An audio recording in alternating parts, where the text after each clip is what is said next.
Adani group तो गया, क्योंकि ये बात साबित हो चुकी है कि अडानी ग्रुप के बारे में जो हिंडनबर्ग रिपोर्ट थी वो बिल्कुल सही है। सिर्फ 40 दिन हो रहे हैं रिपोर्ट को आए हुए। दुनिया के 2 नंबर के अमीर सिर्फ 40 दिन में ना सिर्फ 40वें नंबर पर पहुंच चुके हैं, बल्कि अडानी पर लगे आरोपों की जांच कराने वाली याचिकाओं पर आज सुप्रीम कोर्ट ने अपना फैसला भी सुना दिया। फैसले के मुताबिक पूरे मामले की जांच पड़ताल के लिए 6 सदस्य कमेटी बनाई गई है। इसके साथ ही सेबी को गड़बड़ी की जांच करने का आदेश भी दिया गया।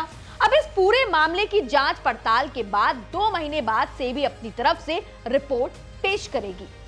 अब सब कुछ क्रिस्टल क्लियर यानी शीशे की तरह साफ है। किसी को कुछ साबित करने की जरूरत नहीं है। अडानी ग्रुप खुद साबित कर रहा है कि हाँ, हिंडनबर्ग की रिपोर्ट सच थी। यानी हिंडनबर्ग ने अडानी ग्रुप की कंपनियों के शेयर के 85% ओवर वैल्यूड होने की जो बात कही थी, सुन लीजिए आप, वो सही थी। लेकिन बात तो अडानी ग्रुप की है ही नहीं, बात तो अंतरराष्ट्रीय बाजार में भारत की विश्वसनीयता की है। अडानी ने भारत के बाजार को ही मजाक बना दिया। बात है उन बैंकों के बारे में जिन्होंने अडानी और उनके ग्रुप के नाम पर हजारों करोड़ों रुपए झोंक डाले। इस पर भी सोचने की जरूरत है, क्योंकि इस तरफ अभी किसी का भी ध्यान नहीं गया है।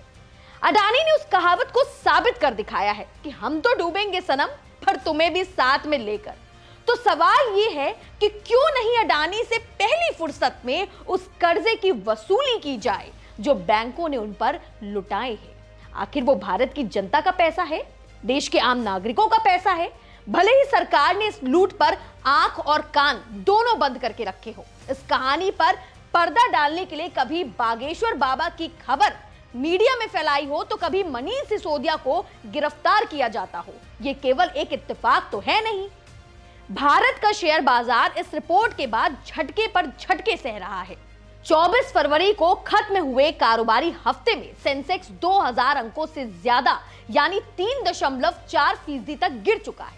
वहीं अगर निफ्टी की बात करें तो 643 अंक यानी 4.1% गिरा है। लेकिन असली संकट तो एलआईसी और सरकारी बैंकों पर दिख रहा है। इस खबर को दबाया जा रहा है। सच तो यह है कि एलआईसी और स्टेट बैंक ऑफ इंडिया ही नहीं, अडानी को कर्जा देने वाले सभी बैंक अडानी के साथ साथ बर्बादी में शामिल हो चुके हैं। आपको पता ही होगा कि अडानी समूह की 5 कंपनियां हैं: Adani enterprises, Adani total, Adani green energy, Adani transmission, Adani ports and logistics में एलआईसी ने भारी निवेश किया है। इस वजह से एलआईसी के शेयर्स 17% तक टूटे हुए हैं।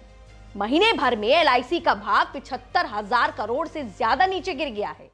एक हाहाकारी आंकड़ा सुन लीजिए, आपके भी होश उड़ जाएंगे। हिंडनबर्ग की रिपोर्ट कब आई थी? याद है, 24 जनवरी को आई थी। आज 40 दिन हो चुके हैं।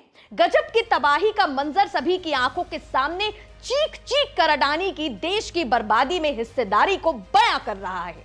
लेकिन हैरान करने वाली बात इतनी है कि सब कुछ हो जाने के बाद भी अडानी ने हिंडनबर्ग रिपोर्ट के खिलाफ कहीं मुकदमा नहीं लिखवाया है, उसे अदालत में नहीं खींचा है, उसे कोई जुर्माना या हर्जाना भी नहीं मांगा है। ऐसा आपने क्या कहीं सुना है कि अडानी ने हिंडनबर्ग को अदालती कार्रवाई में घसीटा हो? नहीं, हरगिज नहीं सुना होगा आपने।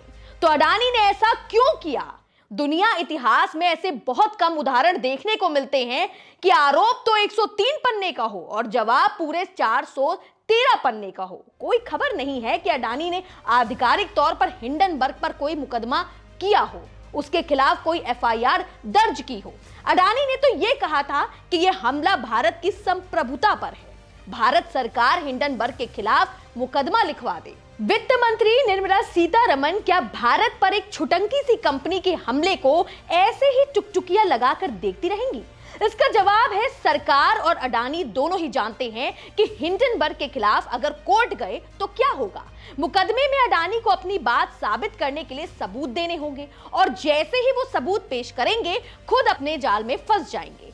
अब जनता इस उम्मीद से है कि हिंडनबर्ग के खिलाफ अडानी मुकदमा कब कराएंगे। तो फिलहाल अडानी के मामले में आपका क्या कहना है, हमें कमेंट करके जरूर बताएं और ऐसी तमाम जानकारी के लिए आप देखते रहें इंडी टाइम्स। मुझे दे इजाजत, अपना रखें ख्याल। नमस्कार।